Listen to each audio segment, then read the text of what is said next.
Usted está escuchando El Cafetal Radio, un programa de Anacafé al servicio del caficultor. Continuamos. Gracias, amigos caficultores, por continuar con El Cafetal Radio, un programa de Anacafé al servicio del caficultor. Les cuento que dentro del programa Aprendiendo para Competir Mejor, por supuesto, de Anacafé, se están impartiendo los seminarios sobre reforma tributaria. El próximo se va a celebrar el 6 de marzo en la finca Buenavista, en el departamento de Retalhuleu, a las 8 de la mañana. 2 días después, es decir, el 8 de marzo en Cobán Alta, Verapaz, en la oficina de Anacafé, a las 14:30. El 9 de marzo en Chiquimula. Por favor, abóquense con la oficina regional de Anacafé para saber el lugar exacto. Solo tenemos la información de que es en horas de la mañana. Y el 16 de marzo en la oficina de Anacafé, en el departamento de Huehuetenango, a las 8 de la mañana con 30 minutos. Los seminarios están siendo impartidos por el licenciado Marco Livio Díaz, de la firma Díaz Reyes y Asociados, que justo esta mañana nos acompaña aquí en esta cabina porque vamos a platicar sobre la Ley Antievasión 2, cuya publicación se dio en el Diario Oficial el pasado 17 de febrero. Licenciado, buenos días, ¿cómo está? Mucho gusto saludarlo. Muy buenos días, estimados caficultores. Yo agradezco a Anacafé la oportunidad de estar aquí con ustedes compartiendo un poco lo que es la reforma tributaria y que se ha conocido como Ley Antievasión 2. Y por supuesto que lo vamos a ver desde el punto de vista cómo afecta a los caficultores en Guatemala. Licenciado, por favor. Bueno, en primer lugar, a partir del 25 de febrero, fecha en que entra en vigencia la ley, los exportadores de café tendrán 2 formas de comprar el café. La primera forma es extender una factura especial de compra de productos agropecuarios. Con esta factura, el exportador no pagará el IVA y le descontará al productor, intermediario o vendedor el 5% como impuesto definitivo del impuesto sobre la renta. El sistema prevé que cuando un intermediario o quienes comercializan café le compren café a un pequeño productor o a otro intermediario más pequeño, le extenderá a este una nota de abono que no tiene IVA y que creemos que a través del precio le descontará este impuesto. La segunda forma es que el productor se inscriba ante la SAT, esto es independientemente de que ya esté inscrito en el IVA y en el impuesto sobre la renta, para inscribirse como productor autorizado, para lo cual debe, en primer lugar, demostrar la propiedad de la tierra, que la arrenda o la posee de alguna forma, presentar las planillas del IX de sus trabajadores agrícolas, presentar una copia de las facturas de compra de insumos agrícolas y un informe de producción de acuerdo a la extensión de la tierra que posee. Licenciado, entonces los que compran café maduro para beneficiarlos, ¿cómo quedan? Bueno, ellos también pueden emitir una nota de abono y descontar el 5% del precio. Cuando ellos le vendan al exportador el café en oro o pergamino, les descontarán el 5% de impuesto. Esto significa entonces que los beneficios y los intermediarios de café ya no facturarán al café a los exportadores. Exacto. De esta forma desaparece en la práctica el IVA en la venta de café a los exportadores y se paga el 5% de impuesto únicamente como impuesto definitivo. ¿Todos los productores de café deben inscribirse como productores del mismo ante la SAT? No, se pueden inscribir llenando los requisitos que mencioné, los que quieran. El registro es voluntario. Si un productor se inscribe, puede facturar el café que produce. En este caso recibirá el IVA menos la retención y no pagará el impuesto del 5%. Si un productor no se inscribe, cuando venda recibirá, si le vende a un intermediario o beneficio, una nota de abono y le descontarán el 5% de impuesto. Licenciado Díaz, aclárenos esta parte. ¿Significa entonces que es mejor inscribirse como productor de café ante la SAT porque se recibe el IVA y no se paga el impuesto? No necesariamente. Para inscribirse como productor hay que tener planillas del IX de los trabajadores agrícolas. Eso significa pagar el 12.87% sobre los sueldos de los trabajadores. También significa llevar contabilidad completa. Eso también es un gasto. Y por último hay que pagar el 31% de impuestos sobre las rentas sobre las ganancias. Con los precios actuales del café, estimo que el 31% de impuestos sobre las ganancias es mayor que el 5% sobre el precio de venta. ¿Cómo es esto? Porque el 25% sobre las ganancias puede ser mayor que el 5% sobre el precio de venta. Así es. El impuesto sobre la renta actualmente es el 31% y pronto en 2 años será el 25%, pero es muy sencillo. Si un quintal de café maduro se vende en 250 y el costo de haberlo producido es 150, entonces se tiene una ganancia de 100 quetzales por quintal. Esto significa que deberá pagar 25 quetzales de impuestos sobre la renta por cada quintal producido. Adicionalmente, para esto deben tener todos los documentos que respaldan sus gastos. En cambio, si paga el 5% sobre los 250, pagaría un impuesto de 12.50. Esto, como ve, es más barato, pero depende un poco de los precios. Si uno se inscribe como productor y no puede emitir factura, ¿qué pasa con el IVA que pago cuando compro? En este caso, el IVA que paga se vuelve parte del costo. Otra posibilidad es que el productor tenga otros ingresos. Por ejemplo, que venda café a una tostadoría de café. Aquí cobraría el IVA y puede recuperar el IVA que pagó.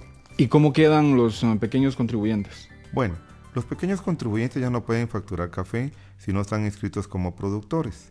Además, todos los pequeños contribuyentes a partir del 1 de abril deben pagar el 5% sobre sus ventas. La normativa se unificó para todos los pequeños contribuyentes. El IVA a las facturas de pequeño contribuyente ya no es crédito del IVA para las empresas. Antes las facturas de pequeño contribuyente pagaban el 5%, pero el comprador reclamaba como crédito fiscal del IVA el 12%. Entonces esto se había vuelto, por decirlo de alguna forma, un negocio extra. Con esta modificación se paga el 5% de impuesto y ya no hay IVA que reclamar en estas facturas. Licenciado, si al intermediario le van a descontar el 5% de impuesto y es con carácter definitivo, ¿este va a dejar de llevar contabilidad? No, qué bueno que me lo pregunta. Los intermediarios deben seguir llevando contabilidad, presentando sus declaraciones del IVA y del impuesto sobre la renta. Recordemos que todos estamos obligados a llevar contabilidad y presentar declaraciones, aunque seamos personas exentas o que ya se haya pagado el impuesto en forma definitiva. Si la SAT los fiscaliza, ellos deben comprobar que todo lo que movieron a través de las cuentas bancarias ha pagado impuesto. ¿El intermediario entonces está autorizado a descontar el 5% de impuesto? Esto creo que sucederá a través del precio. Si el intermediario o el beneficio que le venden al exportador saben que le descontarán el 5%, entonces cuando hagan los cálculos de cuánto pueden pagarle al productor, le pagarán con el 5% ya descontado. Si en la actualidad están pagando, por ejemplo, 265 quetzales, entonces empezarán a pagar 250 por quintal. La gran ventaja de este sistema es que al descontar el 5% el exportador en todas sus compras, el café en general y todos los que intervienen en el proceso, y repito, todos han cumplido con el pago del impuesto. Este es un gran avance en simplificar el pago de impuestos en Guatemala. Licenciado, parece un poco difícil de comprender este tema. ¿Nos podría hacer un resumen para mejor comprensión de nuestros amigos caficultores? Sí, con gusto. Primero, si es un productor formal que lleva contabilidad, que tiene finca, que compra insumos y paga el IX a sus trabajadores, puede inscribirse como productor agrícola ante la SAT y facturar su café. Si opta por esta opción, todo sigue normal con los impuestos que conoce. Segundo, puede optar porque cuando vendan a los exportadores, éste les haga una factura especial de productos agrícolas y les descuenten el 5% del precio de venta. Si le venden a un intermediario, éste les hará una nota de abono, que es un documento que ya existía, pero que ahora servirá para comprar productos agrícolas. Es decir, que hay dos sistemas, el de facturar, pero para eso hay que estar autorizado, y el que le descuenten el impuesto con una factura especial. Gracias, licenciado Marco Livio Díaz, de la firma Díaz Reyes y Asociados. Ya saben que si de todos modos tienen alguna duda, ustedes pueden asistir a los 4 seminarios que se van a impartir durante este mes de marzo. El 6 en la región 2, el 8 en la región 4, el 9 en la región 7 y el 16 en la región 5. De todos modos, pueden visitar la www.anacafe.org o bien visitar la oficina regional más cerca de su casa. Licenciado, gracias. Buenos días nuevamente. A ustedes muchas gracias y saludos a todos los caficultores de Guatemala. Todo el planeta lo sabe. El mejor café del mundo se produce en Guatemala. Participe este año en el programa de subasta por internet. Aparte su mejor lote para Cup of Excellence 2012. Inscripción y recepción de muestras del 26 al 30 de marzo. Busque más información en su sede regional de Anacafé. Seguimos con más recomendaciones técnicas para mejorar su producción de café. Esto es El Cafetal Radio, un programa de Anacafé al servicio del caficultor. Gracias, amigos caficultores, por continuar con nosotros en el Cafetal Radio, un programa de Anacafé al servicio del caficultor. Pasamos a la segunda parte y el tema central: ¿por qué no debe usarse el herbicida 2,4-D en cafetales? Pero antes le vamos a preguntar al experto, al ingeniero Maynor Vázquez, ¿qué es el herbicida 2,4-D? El 2,4-D es un herbicida que ha sido un producto muy efectivo para el control de malezas que se encuentran entre los cafetales y en otros cultivos. Especialmente controla los bejucos y plantas de hoja ancha. Y también, además de ser un producto muy bueno, es mucho más barato que otros herbicidas. Maynor, ¿y por qué los caficultores ya no deben usarlo?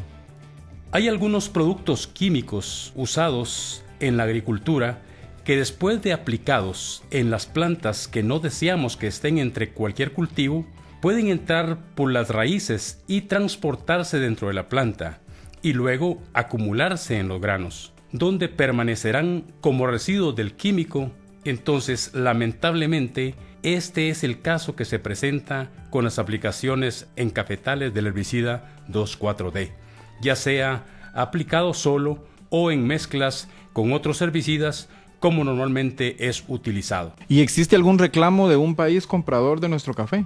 Ese es el problema que nos preocupa, porque sí hay países compradores que han encontrado residuos del herbicida 2,4-D en granos de café originario de Guatemala. Y por esta misma razón, ya otros países compradores están realizando ese control. ¿Y cuál es la sanción si se encuentran estos residuos en el café? En primer lugar, un café con residuos químicos en los granos de café no podrá ingresar al país comprador. Y también las autoridades competentes de este país pueden ordenar que ese café sea destruido. Pero lo más peligroso para Guatemala es que si se repiten más casos de granos de café con residuos químicos, las autoridades pueden prohibir la compra de café de Guatemala. Debemos de tener mucho cuidado con el uso de estos productos como el 2,4-D, porque se ha realizado un gran trabajo para lograr el posicionamiento de nuestro café a nivel internacional. Y sería lamentable que de un día para otro ya no pudiéramos exportar nuestro café a estos países importantes. Y en el caso de otros países productores, por ejemplo, ¿se ha encontrado residuos de productos químicos en granos de café? Sí, hay otros países en los que les han detectado residuos de otros químicos usados en agricultura, pero son diferentes al 2,4-D. Residuos del herbicida 2,4-D solo le han encontrado a los granos de café de Guatemala. Maynor, ¿y qué pasa si dejo de usar, por ejemplo, yo como cafetalero el herbicida? ¿Seguirán apareciendo residuos en los granos de café en los siguientes años? Los residuos aparecen únicamente el mismo año que se aplica el herbicida, pero al dejar de usarlo, lo que sucederá en la cosecha del año siguiente es que los residuos desaparecen. ¿Cuál es la recomendación entonces, Maynor? La recomendación de la Asociación Nacional del Café es no usar el herbicida 2,4-D en cafetales, porque si no aplicamos este herbicida, no aparecerán más residuos químicos en los granos de café de Guatemala. Y para ver otras alternativas de herbicidas, le recomendamos a nuestros amigos caficultores consultar a su asesor técnico de Anacafé más cercano. Muy bien, y como lo dijo Maynor, recuerden que pueden asesorarse con un técnico de Anacafé en cualquiera de sus sedes regionales. Los esperamos. Les acompañaron el ingeniero Maynor Vázquez y su servidor Daniel Vidal. Les agradecemos su atención. Esta fue la primera edición del Cafetal Radio, un programa de Anacafé al servicio del caficultor. Recuerden sintonizarnos todos los martes a las 5 de la mañana y la repetición los jueves a la misma hora por esta emisora. Pasen feliz día. Usted escuchó El Cafetal Radio, un programa de Anacafé al servicio del caficultor. No olvide escucharnos todos los martes a las 5 de la mañana y su repetición los jueves a la misma hora por esta emisora. Gracias al patrocinio de... Para la roya, use enlazador de Enlaza. Enlaza, una solución para cada cultivo. Con Enlaza, enlazamos manos trabajadoras.